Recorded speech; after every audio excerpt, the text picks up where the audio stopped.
Before we begin this evening, I would like to request that all cell phones are turned off and that you please refrain from clapping during the commemoration. Please stand for the March of the Colors and remain standing for O Canada and Hatikva. Well, I'll find a seat for you. Veterans, attention! Forward, march!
Veterans, left turn.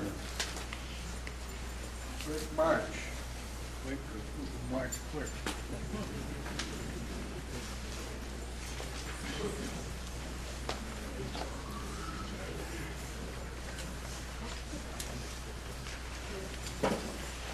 Please be seated.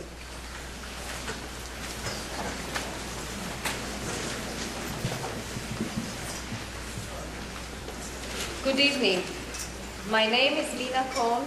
I am the chair of the Shoah Committee of the Jewish Federation of Ottawa.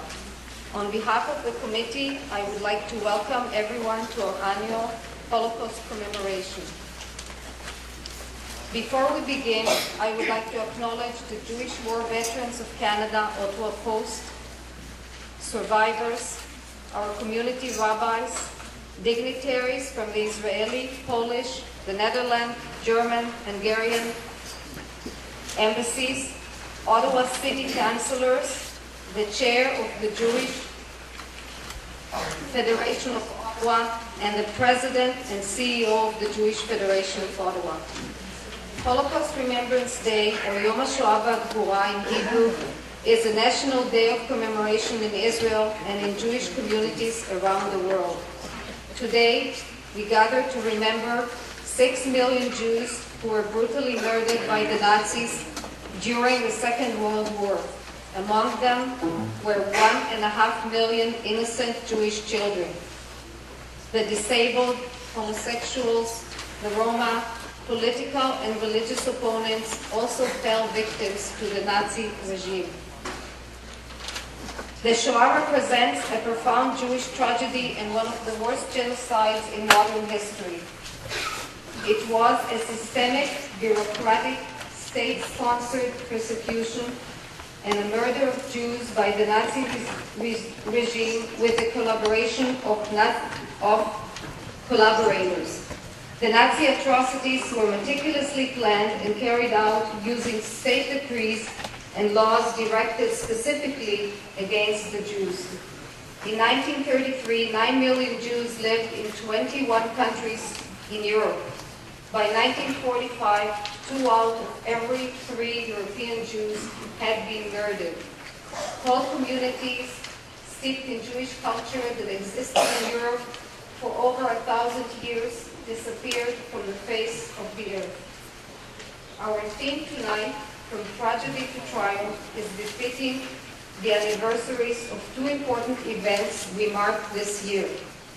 The first is the 70th anniversary of the Warsaw Ghetto Uprising.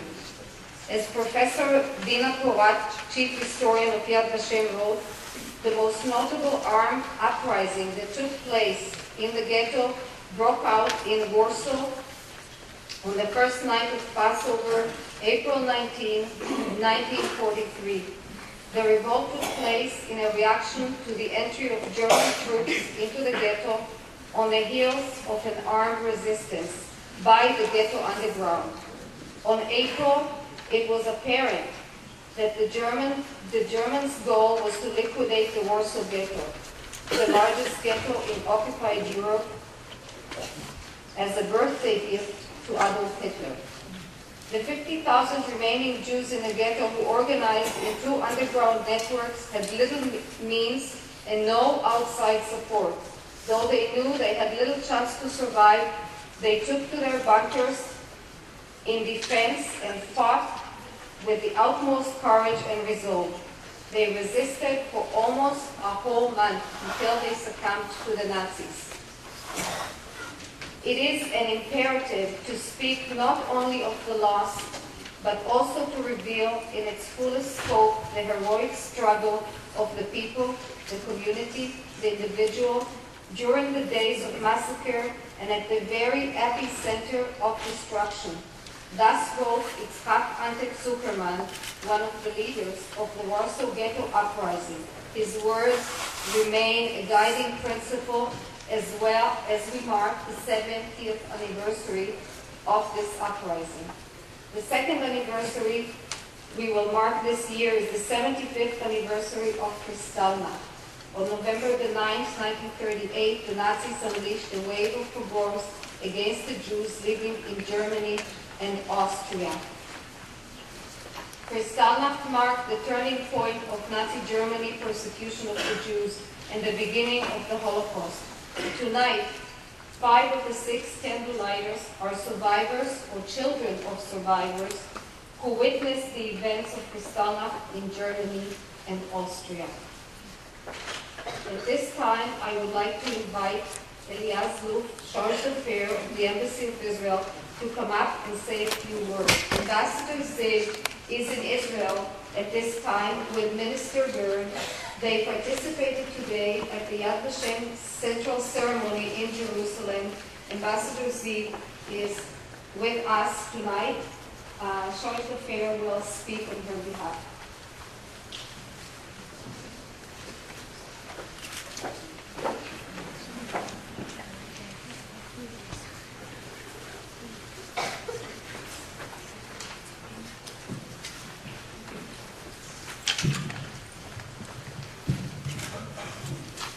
Distinguished guests, in 1998, I was sent to my first diplomatic post at the Israeli Consul in Warsaw, Poland. As you can probably imagine, this posting in Poland had a lot to do with the Holocaust in general and included many visits of the camps. When you visit a camp like Auschwitz, you see a lot. You try to understand, to imagine. Sometimes you can, and most of the time you just can't.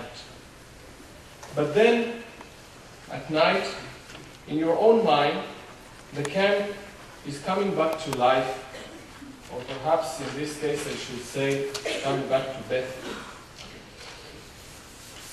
And you see in your mind this awful gate and a train entering, and then it's like a zoom in, like in a movie, and you see a large crowd of people pushed out of the train, and then another zoom in, and you see just a small child, perhaps his name is Moishele, holding his mother's hand as strong as he can, and the last zoom in is at his face, his eyes, his open mouth, his fear. And this little Moishele is the bitter enemy of the Third Reich. And he should be murdered to make the world a better place. A Judenrein world. A world clean of Jews. A few years ago, I saw an interview that was made a long time after the war with a former SS officer who took part in the holy mission of killing Jews. And he was asked, how could you kill those children? What did you blame them with? What was their crime?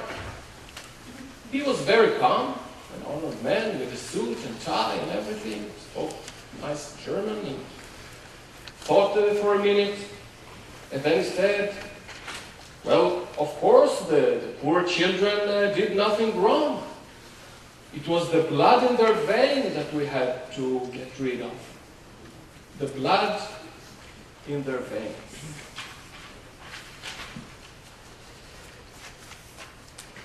It is a very special feeling, I have to tell you, to stand here in front of you at Yom HaShoah as the representative of the State of Israel. Even just to say the words, the State of Israel, makes you feel better and makes you feel good tonight. The State of Israel, the Jewish state, the Jewish homeland, the only place in the world that will never ever say we have too many Moisheles. The only place that no matter what will always welcome little Moishele and his parents and his grandparents and brothers and sisters and any Jew.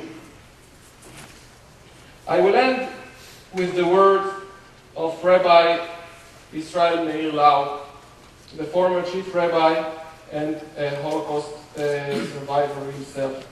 He said, our revenge is our survival. The Jewish people live. And so does the State of Israel forever and ever.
1800s.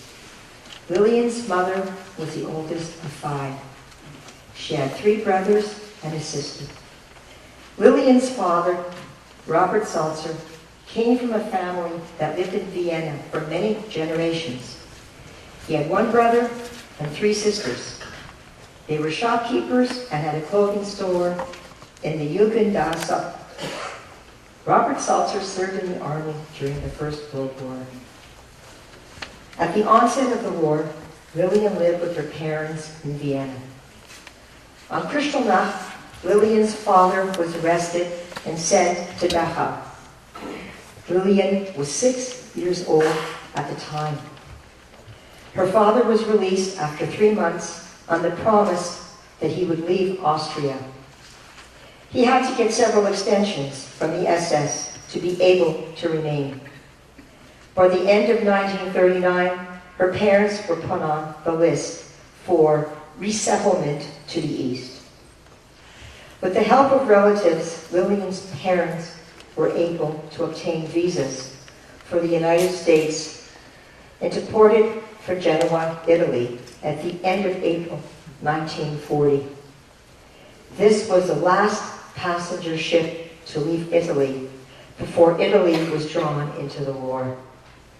That same day, Hitler and the Nazis invaded the Netherlands and Belgium.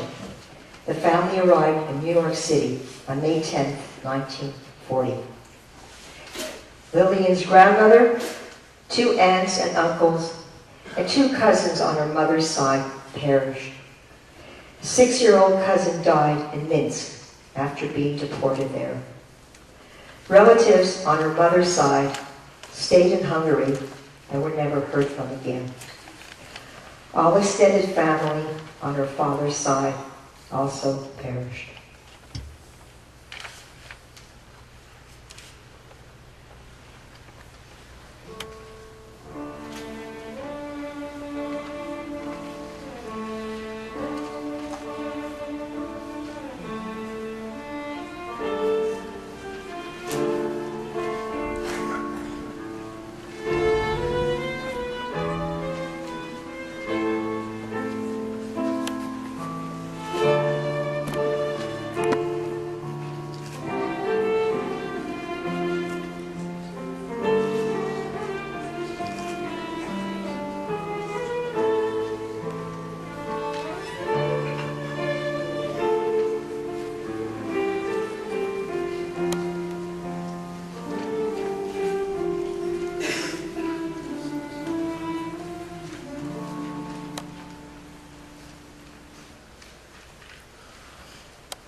Penny Barno Rudman was born Paula Wanderer in Cologne, Germany in 1923.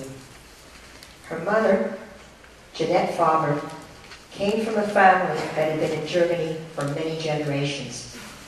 She had cousins who served in the German army during the First World War. Penny's father, Chaim Wanderer, an observant Jew, was born in Krakow, Poland. He died suddenly in 1933, when Penny was a mere 9 years old. Penny had an older sister, Margot. Kristallnacht saw Penny living on a farm, participating in a program called YomHashoah. The intent was to prepare young people for life on a kibbutz in Israel. On that dreadful night, a group of thugs broke into the farm, lined up the Jewish youth, terrorized them, and promised to return the next day. Penny and her friend subsequently hid in the cellar of the farm. The YomHashoah leaders contacted the Jewish community in Cologne, who dispatched drivers to save these young people. Penny and a few of her friends took refuge in her aunt's home. On March 1939, Penny was able to immigrate to Palestine. She lived out the war years in relative safety. Her sister, Margot, left Germany later. Tragically, while at sea, war broke out and her boat was turned back. She perished in Auschwitz as did many other members of Penny's family. The aunt with whom Penny took refuge, along with her Polish husband and their 2 daughters, were set to emigrate from Germany. They traveled to Poland to say goodbye to her husband's family and were not permitted to return. They too died in the Shoah. Penny's mother miraculously survived by immigrating to England on a domestic passport, arriving 2 days before the war broke out. Tonight, Marion Silver Brass and Helen Silver Fischbach light a candle in honor of their mother and in memory of those family members who fell victim in the Shoah.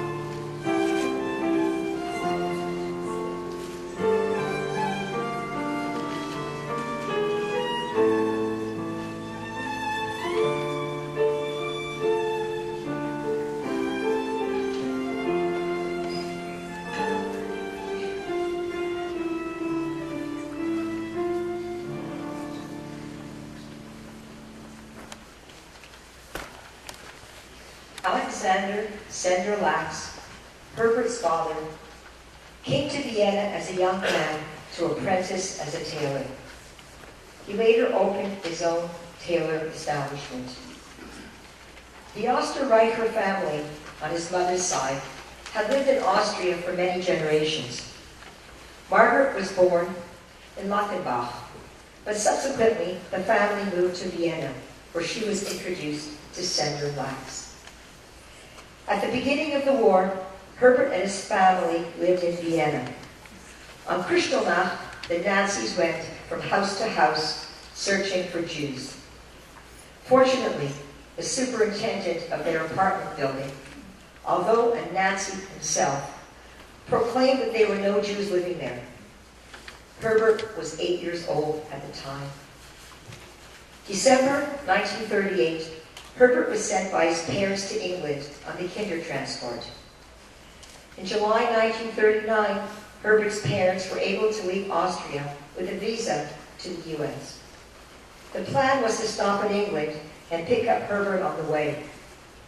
While in England, war broke out and they could not leave.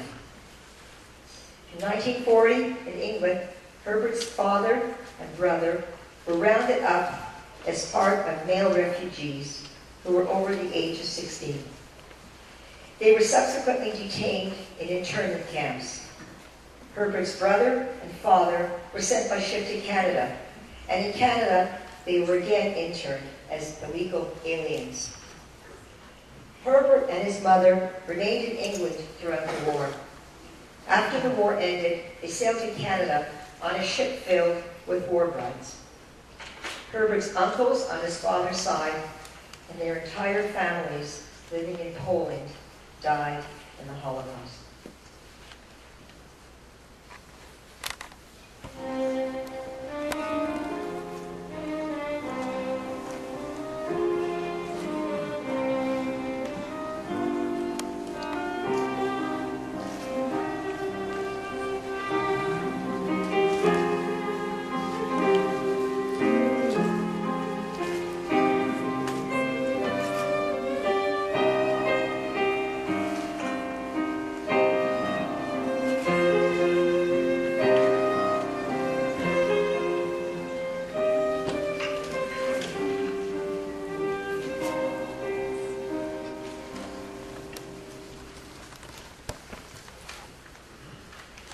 Razel and Kalman lived in Vienna, Austria, at the onset of the war. Razel had 4 siblings. Karl was an only child and a third-generation Austrian. Razel had moved to Austria from Poland. She was an observant Jewish woman. Moshe Eli Landner, the father, was a rabbi in Vienna, where he died in 1930. Raisel's uncle, Max Frommer, an Austrian as well, was a cantor of the Steiten Street Synagogue, the main synagogue in Vienna. The synagogue was severely damaged on Kristallnacht. Raisel and Karl were rounded up by the Nazis in the aftermath of Kristallnacht and then released. Their neighbor, a policeman who was a Nazi, advised them to try to leave Vienna as soon as possible.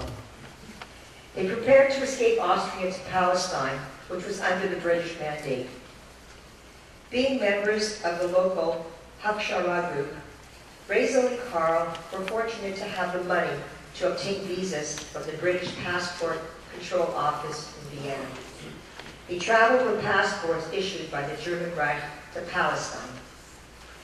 Although Karl had been born in Austria, his German passport indicated he was stateless. They traveled from Vienna to Trieste, Italy, and from there by boat to Haifa, Palestine. They arrived in Haifa on Karl's 31st birthday, February 12, 1939. Karl's parents, Mirko and Richa Weiss, were deported from Vienna on May 27, 1942. He perished in the Shoah. Raisel's sister, Micha Leah, was also deported from Vienna on May 27, 1942, and perished in Mali, Trostenek, a Nazi extermination camp on June 1, 1942. Raisel's uncle, Max Frommer, died in Majdanek in 1942. His mother fled to Palestine in 1938, where she lived the rest of her life. Tonight, Tugga Weiss Lynch and her daughter, Karen Lynch, will light a candle in honor of Tova's parents, Raisel Shoshana Landman and Karl Kalman Weiss, and in memory of those family members who fell victim in the Shoah.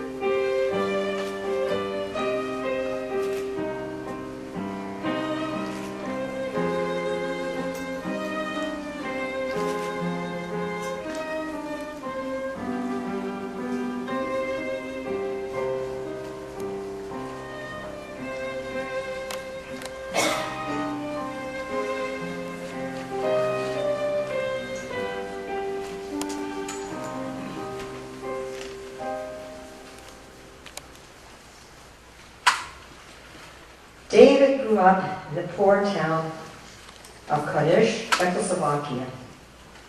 David's father was a peddler, and his family was one of 26 Orthodox Jewish families who lived there in relative safety. The Hungarian Iron Cross took control of the government in 1944 and carried out the bidding of the Nazis, rounding up Jews from the outlying areas, gradually proceeding to Budapest. David and his family were arrested in April 1944 and were sent to a ghetto in Ungvar, Hungary, and were forced to stay in a brickyard in the open air. From there, they were transported by cattle car to Auschwitz. 2 days later, David had his number tattooed on his arm. Was marched to Camp Buna, a subcamp of Auschwitz, and was assigned to hard labor. January 1945, as the war came to an end, David was first forced to march and then was transported on an open-air train to Buchenwald. Many prisoners, among them his father and his brother, perished on the train due to cold, hunger, and a lack of sanitary conditions. Buchenwald was liberated by the American Army on April 11, 1945. David then returned to Kanush to find out that only 10% of the original Jewish population survived. David lost his mother, father, brother, and 2 sisters in the Shoah. His one surviving sister, Edith, was imprisoned in Ravensbrück and worked in a munitions factory in Frankfurt. Today she lives in New York City. David's father had several other brothers who did not survive. Today, David's granddaughter, Hannah, is in Auschwitz, also lighting a candle.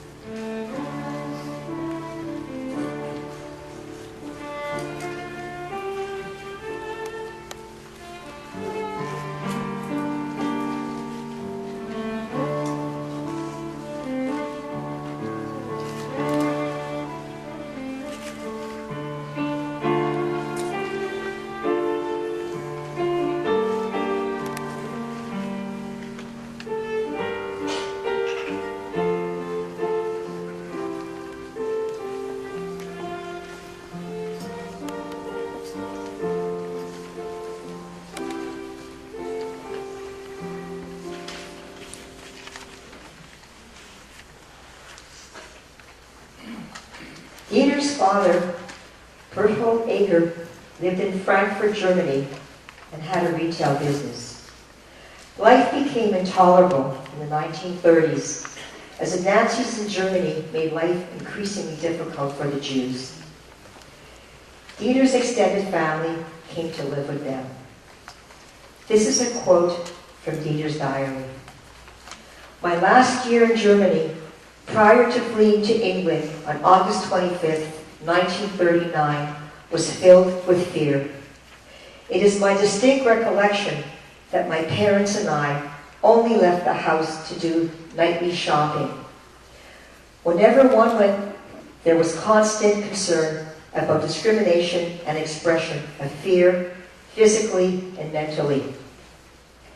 Just prior to Kristallnacht, the night of his bar mitzvah rehearsal, the synagogue that he and his parents attended was burned to the ground.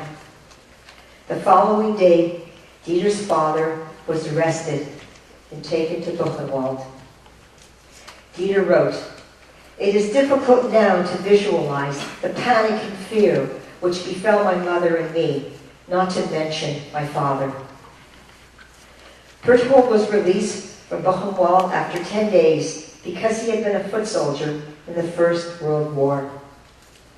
Dieter was sent on the Kindertransport on one of the last trains that left Germany before the program ended on September 1st, 1939. Dieter wrote, "I was one of those children of the Kindertransport, torn away from my parents because Britain would only accept a limited number of parents and adults posing as butlers and domestic help." When Dieter was 14, he lived on an isolated farm in the UK under extremely difficult conditions. 1 year later, a family by the name of Franks rescued him by taking him away to another location. When he turned 18, Dieter volunteered for the British forces. Dieter's parents, grandmother, and great aunt perished in the Holocaust. Tonight, Phil Emberley will light a candle in honor of his father, Dieter Werner Eger, Dennis Walter Emberley, and in memory of those family members who fell victim in the Shoah.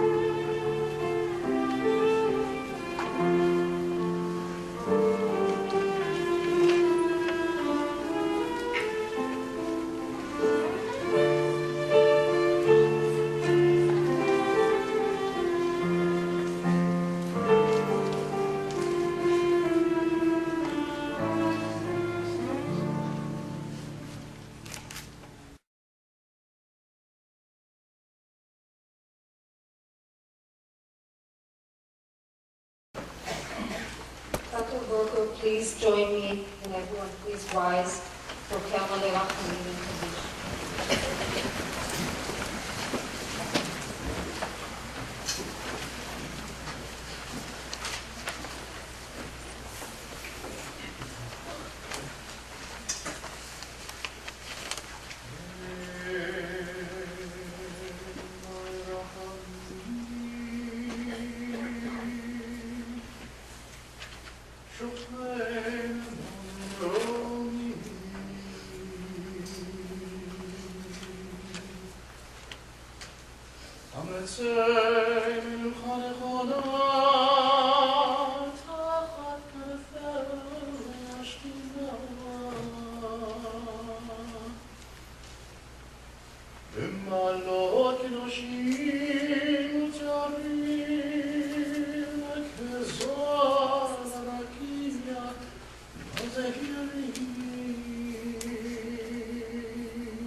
Please join me in reciting Kaddish for the 6 million.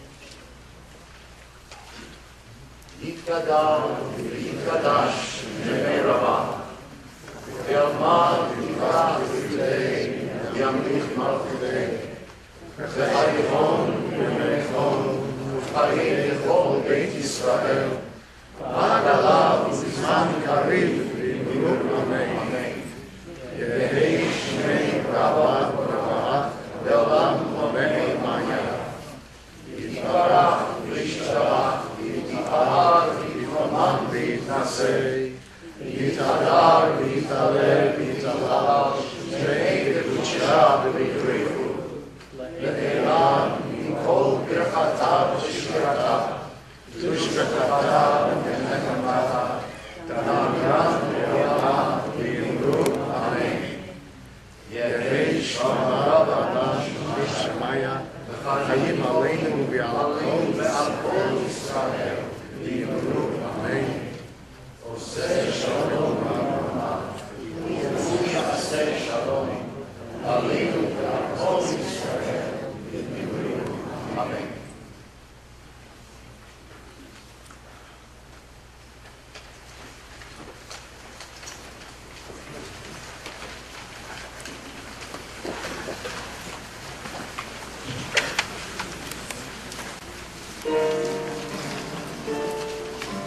Thank you.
I would like to welcome Hannah Bordowski, a student who participated in the March of the Living in 2012, to come up and say a few words about her experience.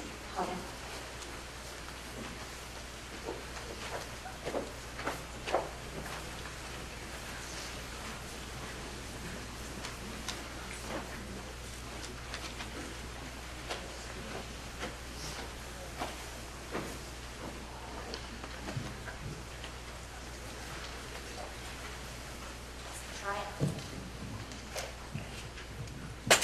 Triumph does not erase the memories of a tragedy. It does not mend the scars that were left behind, nor does it bring back what was forever lost. My name is Hannah Brodowski, and I would like to begin today with one of the many inspirational quotes I recorded during my time on the March of the Living. We are fortunate enough to hear stories relayed to us firsthand by survivors. And I'll never forget what Robbie Wiseman told us before he proceeded to open up and share his life story. The reason I will never forget it is because it perfectly reflects the attitude one must have when contemplating the events of the Holocaust. His words were, "I'm not telling you this to sadden you, but to empower you." In autumn of 1944, Nazi Germany implemented the death marches. As the end of World War II approached, the SS, not wanting the world to find out about the atrocities they committed, abandoned the camps. Thousands of people were shot before the marches even commenced.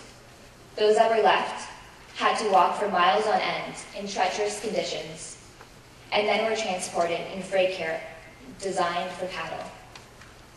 Those who had not already perished from starvation or fatigue were either shot for walking too slow or moved again upon their arrival. On January 18, 1945, approximately 60,000 prisoners from Auschwitz-Birkenau were marched and then transported to destinations such as Buchenwald. Unfortunately, at least 15,000 of them died or were murdered. Almost a year ago, I found myself in Auschwitz, crowded, unsure. I was surrounded by new and old friends, flags from around the world, blue jackets, blue, the color of hope and peace, covering a place of destruction and horror. But above all else, survivors, many of whom were returning to Poland for the first time since their liberation. Many of whom barely agreed to return, but did so to aid my generation bear witness. They agreed to return here, to a place that's haunted them for a lifetime. Here, where their hope dwindled and unlikely alliances were formed. Here, where their families were ripped apart and their identities were made irrelevant. Yet here we stood, silent, strong, arms linked, all marching for a single purpose. With each step we took, it almost felt as though we were rewriting the wrongs of history, almost as if we were cleansing the horrific nature of the marches 68 years ago. Almost. Arriving at Auschwitz-Birkenau, a momentous feeling clung to the hearts of all. Yet that feeling was plagued with a severe sense of grief. Within moments of entering the camp, my heart began to race, and my pulse began to quicken. I stopped dead in my tracks, bringing everyone I had linked arms with to an immediate halt. Over a loudspeaker, the names of people who had died in Auschwitz were being announced. Rosa Brodowski. The name of my great aunt, the family member I had chosen to walk for, was being announced throughout the entire camp. My family never knew where our relatives had perished. I was now responsible for going home and informing everyone. From that moment on, my eyes felt obligated to observe everything from a new perspective. This is why, when we were given some time alone, I was drawn to the ruins of a crematorium. All that remained were stairs descending into a pit of destruction. filled with rubble from its former walls. With the comfort of the Israeli flag around my shoulders and supportive friends around, we lit yard-side candles to commemorate family we'd never met and lives that were deprived of a chance of life. A wave of overwhelming despair ascended over me the longer I sat there and fully processed where I was and what purpose it aimed to serve. Robbie came over and knelt down to sit among the dirt and rubble with me. Wrapping his right arm around me, he pulled me in. No dialogue passed between us, just a simple yet strong embrace. He allowed me to physically pour my emotions onto him as my tears streamed down his blue jacket. To be totally honest, I felt almost selfish. Just 10 minutes before this, Robbie spoke to our entire group and so willingly divulged to us his emotional experience of visiting his hometown for the first time since liberation. Robbie went home to tell his mama that he was okay, that her baby had made it. What a courageous soul he was. And now, sitting next to me with a warm embrace, was one of the bravest people I have come to know. I felt guilty because it seemed as though he needed to be comforted more than I did. He wasn't experiencing a part of his family history like I was. He was re-experiencing a part of his own personal history. My emotions could nowhere near compare to his own. That moment was one that could only be described as bittersweet, for we had come full circle. I realized that it wasn't selfish to accept his comfort. It was part of the journey. Just as we were there to comfort the survivors as the reality of their nightmares flooded back, they were there to comfort us in our time of grief. In that moment, I learned that triumph does not erase tragedy. For knowing that we prevailed, that they're free, didn't lessen the pain in the eyes of any survivor. It did, however, shine hope on a somber situation. Out of the ashes of our past, we are offered clarity, a new outlook, and empowerment to move forward. That, to me, is the truest form of triumph over tragedy.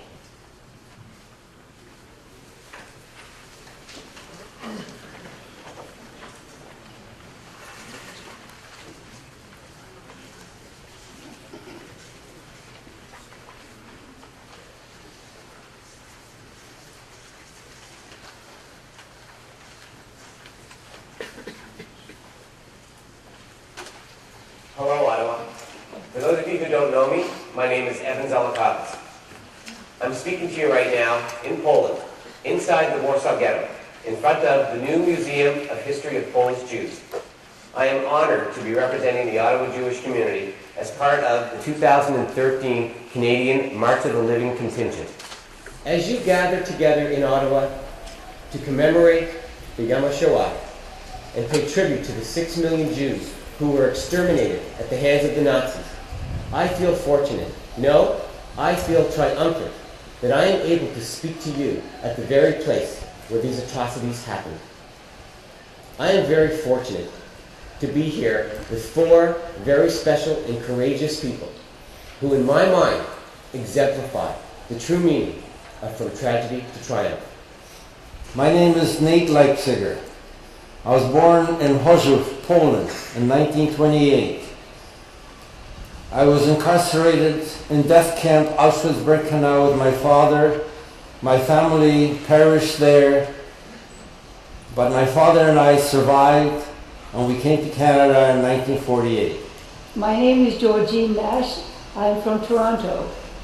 I was born in Budapest in 1937. This is my very first time on the March of the Living and my first time in Poland. I don't think I ever would have come unless the encouragement of my grandson Josh to come today. And now I'm standing here before you with my 9th grandchild, Gary Litwin, and on my 13th trip to Poland is March of the Living. We are here to bear witness. We will always be saddened by the tragedy of the Holocaust, but we stand here as proud Jews. The tragedy is that in the 20th century, 6 million people 6 million Jews were systematically killed just because they were Jewish. But the triumph is that we are here, that we chose to be here to honor the 6 million that never had a chance. The triumph is that I am standing here with my grandmother, and I know that I can comfort her, that our experience here will ensure that no one will ever forget what happened here. We stand here triumphant.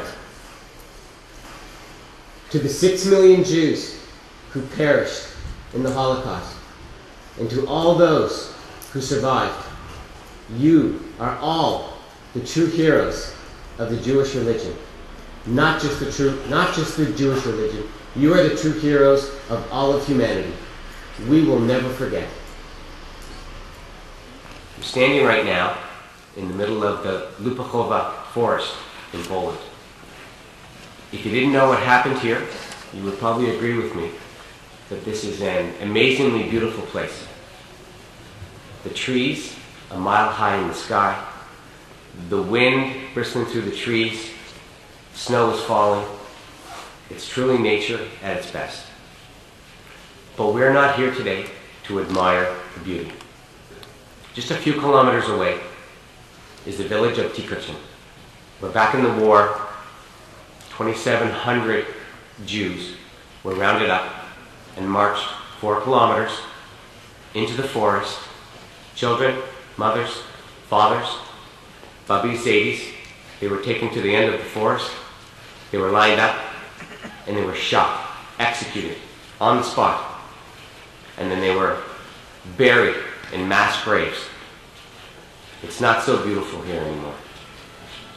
But now, we walk into these woods, into this forest, survivors, students from the March of the Living, Jews, together, arm in arm, with our heads held high. While I am privileged to be back here in Poland right now, I also wish I could be back in Ottawa at the YomHashoah ceremony to hear the words of Hannah Brodowski, a participant in the 2012 March of the Living. Hannah gave me a copy of her speech, which she's going to read tonight. And I read it, Hannah, and your speech is beautiful. And I just want you to know that I'm proud of you. And I'm going to leave a little bit of you, Hannah, a little bit of the Ottawa community here in Lupachowa Forest. And I've got your speech. And I'm going to leave it right here by this tree. And it'll be a reminder that the Ottawa community will not forget what happened here. I want to thank the Ottawa Shoah Committee for allowing me the opportunity to be part of your ceremonies tonight, and I wish you all the very best. Thank you.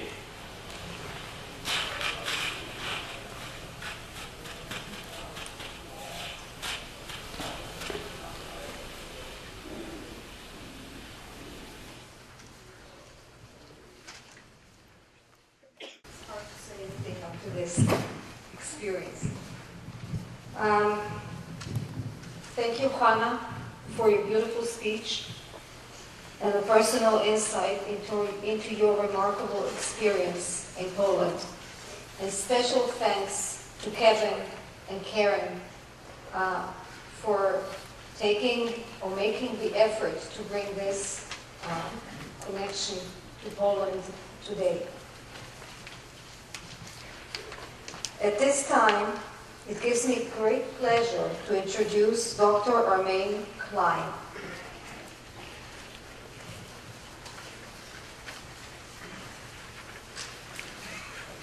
Dr. Klein was born in 1927 in in Transylvania, Romania.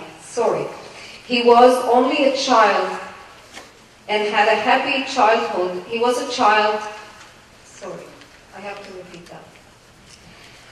He was an only child and had a happy childhood growing up with many cousins in their comfortable and loving home. Dr. Klein survived Auschwitz, Monowitz, Buna, and Dachau. He was liberated by the Americans. Dr. Klein arrived to Canada in 1959 to study in Halifax. He holds a dental degree from Australia, and another one from Canada. He's married to Agnes Klein and has 3 children. I would like to invite Dr. Klein to share with us his survival story.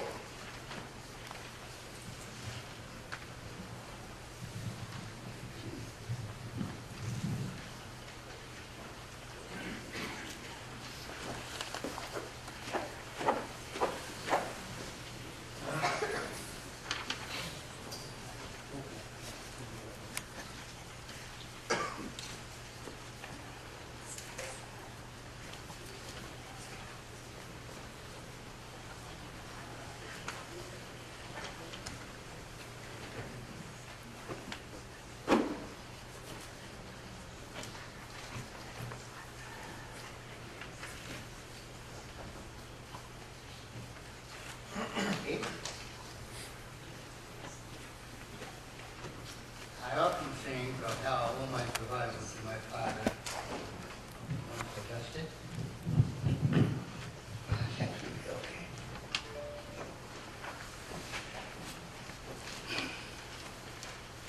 And the constant firm advice and instructions on what to do in a variety of gravely difficult and dangerous situations.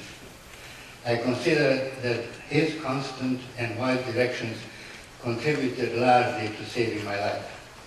My strong physique acquired from gymnastics in the Jewish high school, as well as the several layers of clothing my mother made me wear when we deported, also contributed to my survival.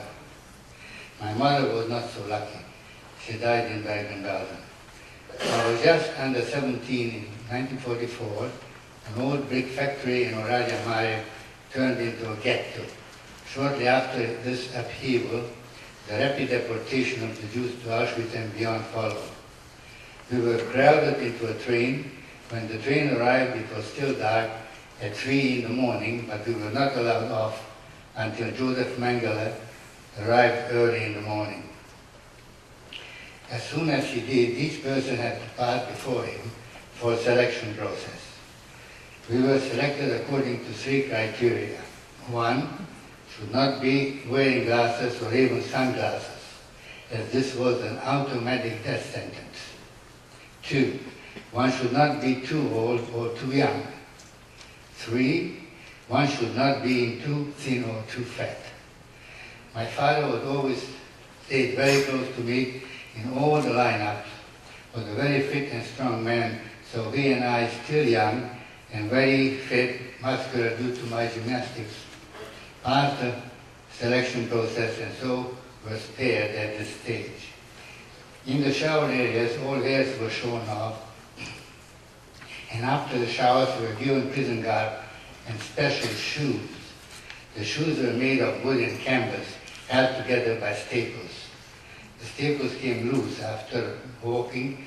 We were marched to Lager C. We were separated by a chicken wire fence from the next area, which was occupied by gypsies and their families. We talked to them through the fence. After 3 weeks, there was not one of the almost 10,000 gypsies left. They were all killed. They did not even get the benefit of going through the selection process, but at least some might have initially survived. It was said that they were sent to their immediate death as the Nazis considered them not even fit for work. The Polish army barracks was our next stop, which was in Auschwitz, proper city, from where we were marched to Monowitz. We called it Buna, being the camp at Monowitz. The 14,000 or so prisoners were all working for IG Farbenwerke, a chemical plant that made aviation-grade fuel from the local coal. In January 1945, we were evacuated as the Russians were getting close. As we marched, my father had always kept me very close to him, walking right behind me. On his march, my father's skills and advice were of most use. We slept rolled together within 2 blankets with our heads in each other's laps to keep warm as possible at night. So we were lying on snow and ice on the middle of the winter. This march lasted from mid-January to mid-March.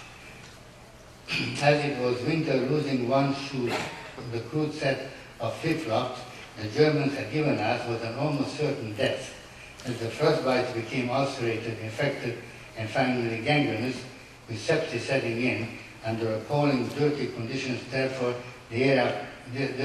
before the era of antibiotics, although I doubt if they would have given us any, my father fashioned boots from broken truck tires, which kept our feet from freezing.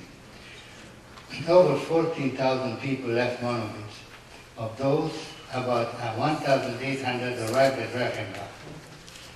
We were asked who can walk, and my father said, "We're not walking." About 540 out of the 1,800 were put into 4 open cars of a freight train. There were about 130 or so to a car. We were given some bread, but no water. I had a tube of mint-flavored toothpaste with me, which helped to keep my mouth moist. I shared it with my father. The compaction of the people was so tight that if you lifted your foot up and put it down again, you stood on top of someone else's foot. And this would result in screams of pain from those who had the toe surgically removed recently due to frostbite. The guard seated on the ledge of one side of the freight box car would scream, "You damn Jewish pigs. If you scream again, I'll kill you all." Inevitably, there would be another scream, and the guard would aim his firearm and would open fire on all those standing or seated across from him on the other side of the freight car. This meant that 2/3 of the freight car stood a chance of instant death. My father and I were fortunately positioned on the lucky side, that's it, on the guard side. In the morning, we were told that we cannot throw the bodies out. We staked bodies along the walls 2 or 3 layers deep and used them as benches to sit on.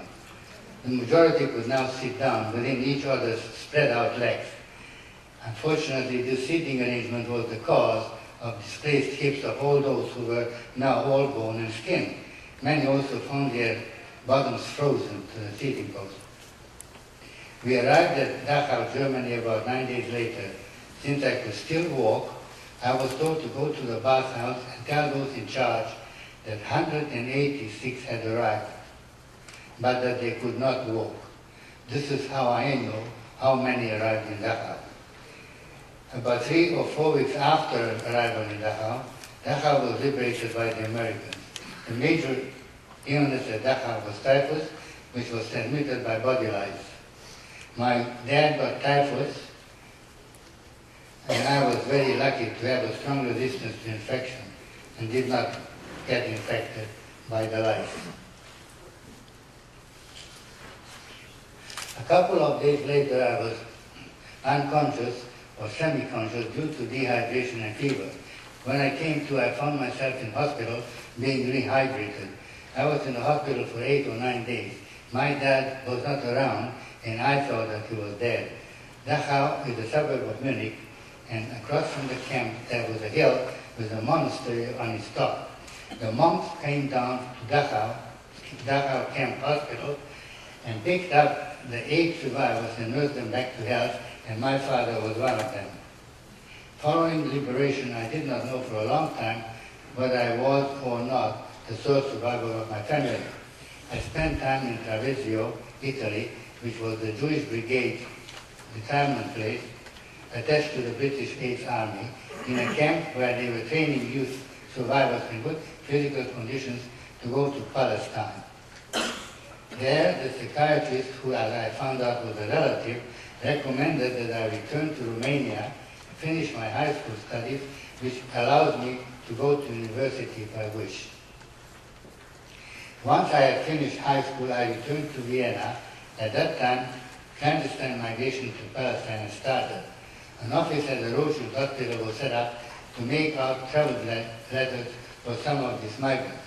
I helped my cousin, who was there from Palestine, to head up the office.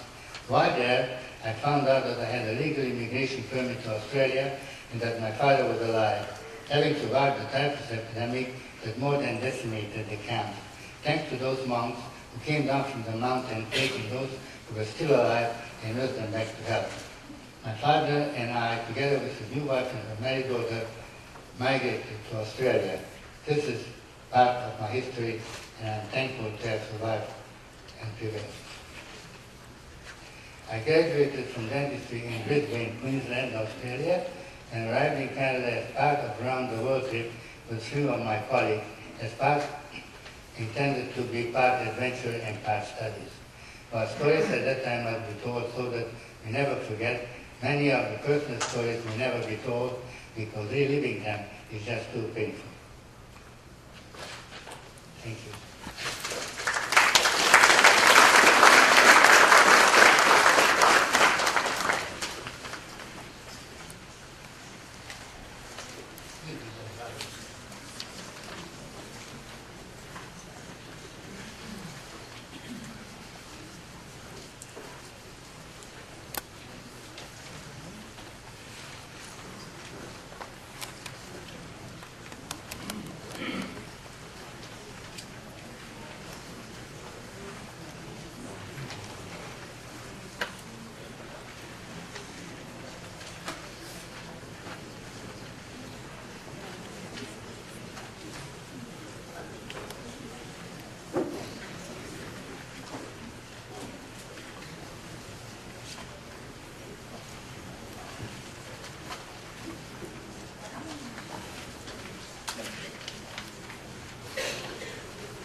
The hand of God came upon me,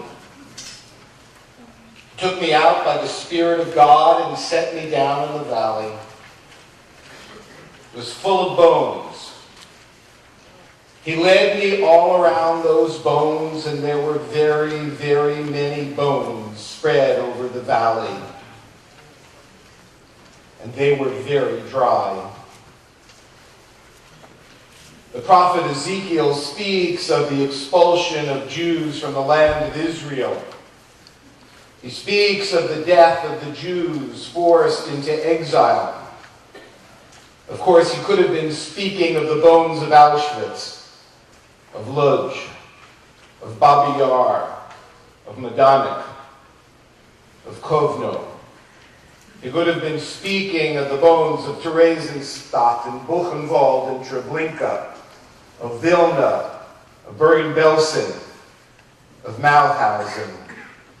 He could have been speaking of the bones of Warsaw. The prophet says that he heard the voice of God say to me, "O mortal, can these bones rise again?" I replied, "O God, only you know." And he said to me, "Prophesy over these bones and say to them, O dry bones of the Jewish people, I will cause breath to enter into you, and you shall live again. I will lay sinews upon you and cover you with flesh and form skin over you, and I will put breath into you, and you shall live again." And the prophet Ezekiel is not sure whether he is dreaming. The prophet Ezekiel is not sure that this prophecy can ever come again. But he says, "I have prophesied as I have been commanded. And while I was prophesying, suddenly there was a sound of rattling, and suddenly the bones came together. And God said to me, prophesy to the breath, prophesy, O mortal.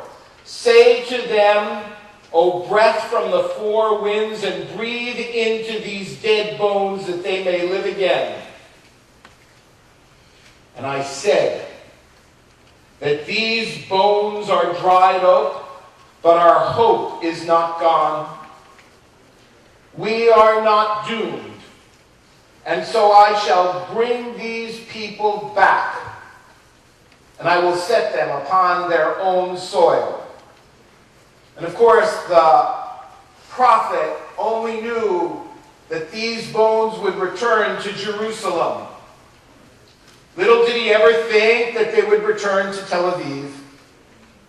Little did the prophet ever think that those bones would be replanted in Petach Tikva, in Netanya, in Sderot, in Metula, in Rosh HaNikra.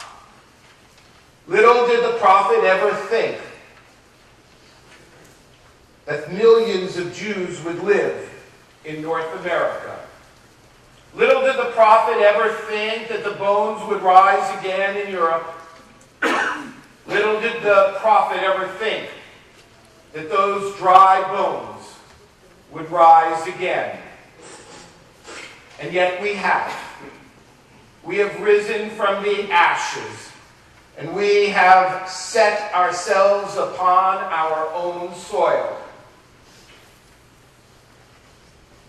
If I were not reading the words of Ezekiel, I might be reading these words, written almost 3,000 years later. I am a Jew, and I will be a Jew forever. And even if I should die from hunger and starvation, never will I submit. I will always fight for my people on my honor. I will never be ashamed of them. I give my word. I am proud of my people, how dignified they are. Even though I may be suppressed, I will always come back to life. And so we have. We have brought the bones back to life. And here we sit in Ottawa, the fulfillment of Ezekiel's everlasting promise. Amen. Amen.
Zu stehen.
Please stand for the March of the Colors.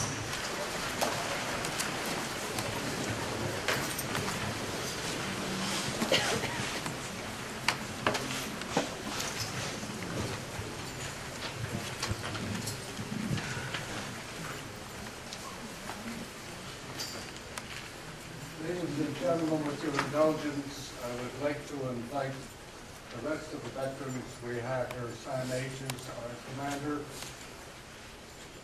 Jack Edelson, Luma Deeks. Please join us with the marching of the colors. We have been proud to do this for many years, and we hope and pray that we will still have 4 healthy ones. Now, next year, please, march the colors.